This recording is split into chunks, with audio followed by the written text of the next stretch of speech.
Masyarakat atau pemilih diingatkan untuk mewaspadai dampak hukum dari politik uang atau money politik baik yang memberi maupun yang menerima amplop atau berupa barang yang dapat mempengaruhi pilihannya.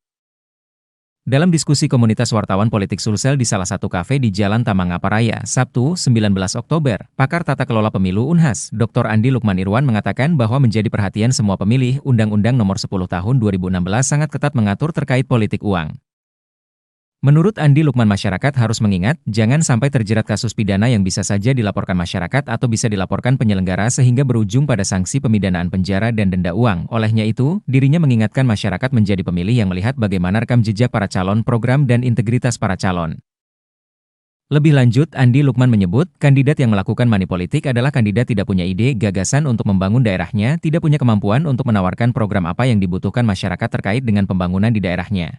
Oleh karenanya pemilih kita mudah-mudahan masih bisa memilih kandidat mana yang punya komitmen hubungan sosial yang bagus, punya komitmen membangun daerah secara baik, yang tanpa perlu kemudian menggunakan politik-politik uang ataupun kemudian pemberian amplop kepada para pemilih.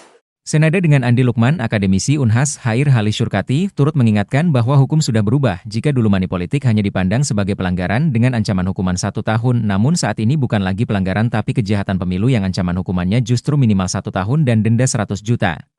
Hukum itu sudah berubah, undang-undang sudah berubah. Kalau dulu hanya memandang sebagai pelanggaran yang ancaman hukumannya hanya paling lama 1 tahun, ya, sekarang sudah berubah.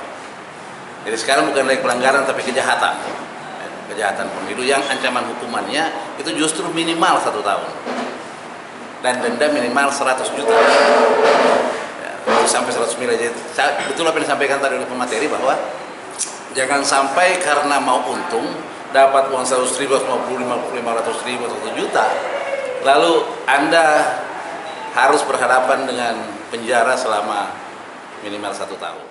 Sementara itu, berdasarkan data, hingga tahun 2024, setidaknya ada 429 penyelenggara negara, termasuk gubernur, bupati, dan wali kota yang terjerat kasus korupsi dan diproses oleh KPK. Dari jumlah tersebut, 22 diantaranya adalah gubernur, sementara 148 merupakan bupati atau wali kota. Heru Fajar TV.